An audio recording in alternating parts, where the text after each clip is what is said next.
TESDA Updates.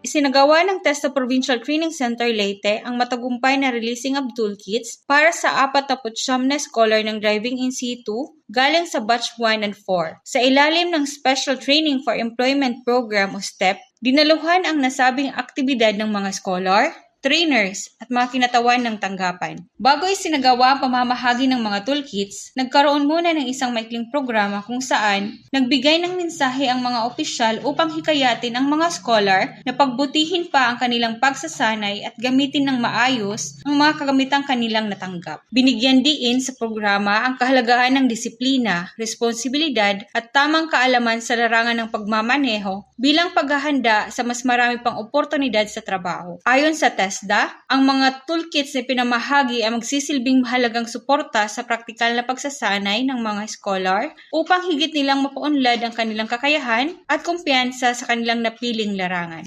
Layunin din ng programa na matulungan ang mga benepisyaryo na maging mas handa sa paghahanap buhay at magkaroon ng mas magandang kinabukasan.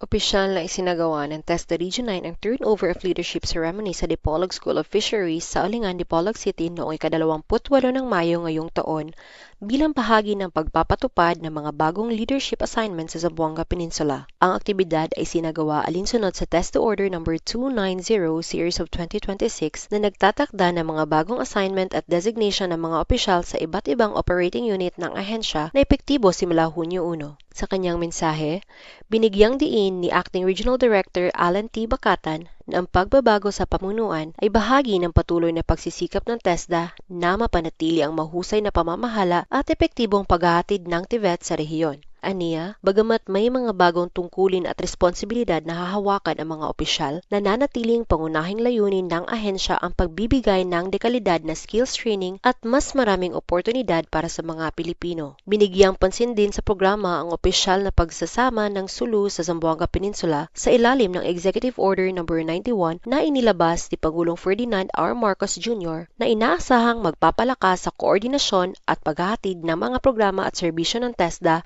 sa buong Zamboanga Peninsula.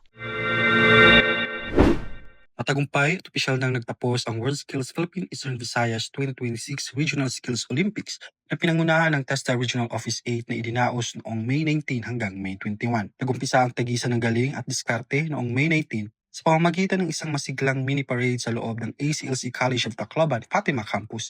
Binigyan diin ni TESDA Regional Director Dan M. Navarro, DPA, ang kahalagaan ng kompetisyon para sa paghubog ng world-class skills at profesionalismo ng kabataan. Noong May 20 hanggang 21, nagharap sa mahigpit na kompetisyon ang mga kalahok sa 20 trade areas na ginanap sa mga sumusunod na 4 na malaking institusyon dito sa lungsod. Sa Regional Training Center Tacloban, ginanap ang automobile technology, carpentry, electrical installation, wall and floor tiling, ICT network infrastructure, refrigeration, welding, landscaping, gardening, at fashion technology.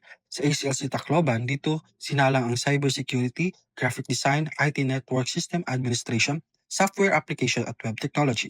Sa St. Therese Educational Foundation, dito naman idinaos ang para sa plumbing and heating. At sa GA Mondihar Computer College, bumida ang hotel reception, cooking, restaurant service, bakery at health and social care. Matapos ang 2 araw na matinding kompetisyon, opisyal na nagtapos ang event sa isang closing ceremony noong May 21. Sentro ng pasasalamat ang ginawad ng mga certificates of appreciation and participation para sa ating mga walang pagod na kalahok, mga dedikadong industry expert at sa mga katuwang na institusyon. Umugong din ang malalakas na palakpakan at hiyawan sa buong venue habang ipinamamahagi ang mga sertipiko, medalya at cash prizes para sa mga regional winners. Ang mga kampiyon ito ang opisyal na magdadala ng bandera at magsisilbing kinatawa ng silangang Visayas sa pambansang entablado. Kinilala rin ang mga itinanghal na Best of Province mula sa 6 na lalawigan habang hinirang namang Best of Region ang lalawigan ng Leyte matapos makapagtala ng 8 medalyang ginto.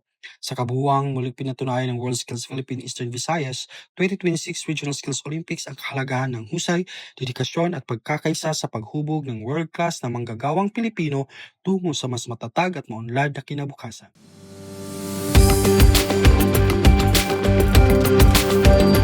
TESDA Updates.